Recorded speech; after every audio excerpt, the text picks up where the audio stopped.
I'm doing a speech on Martin Luther King Jr. Martin Luther King Jr. We shall overcome someday. I was born in Atlanta, Georgia on January 15th, 1929. As a young man, I attended Morehouse College and had a great education. I later enrolled in the School of Theology and took courses in philosophy of religion. I continued on with schooling until I had my PhD from Boston University in 1955. I married Coretta Scott on June 18, 1953, and fathered 4 children. I was called into the ministry and became a reverend. I preached at several Baptist churches to inspire our communities. During this time, Black Americans were treated unfairly and were considered second-class citizens, meaning we were not allowed to vote, sit in front of city buses, shop, or eat in the same locations, or drink from the same water fountains that whites were allowed.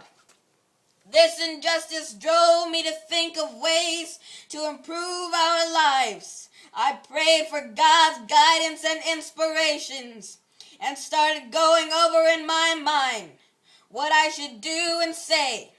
So I headed to Holt Street Baptist Church to preach on behalf of Rosa Parks. It was important to tell my people to maintain their self-respect and dignity.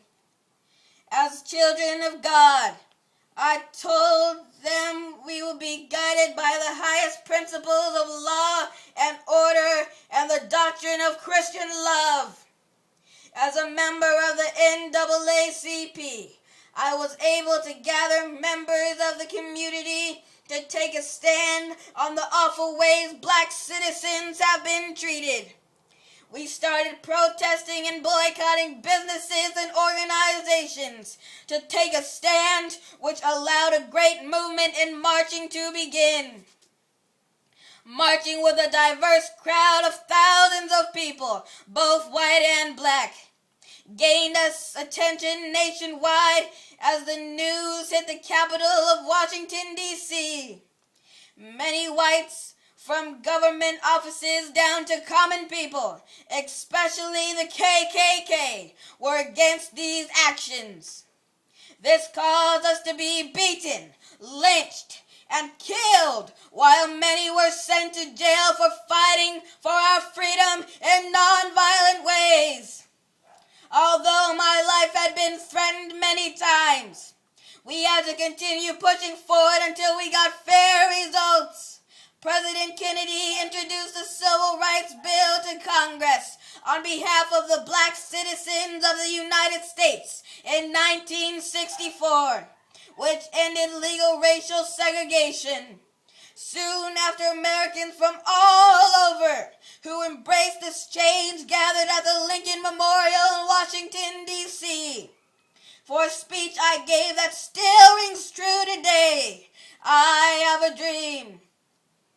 My speech became the most important and best-known speeches delivered in the 20th century.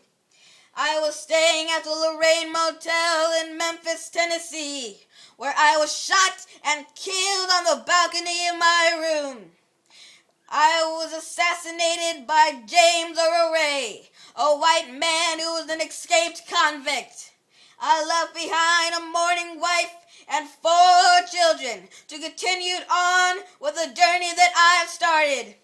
I want to be remembered by my life dedication. My message for all Americans and future generations is to understand the need to redeem the souls of America.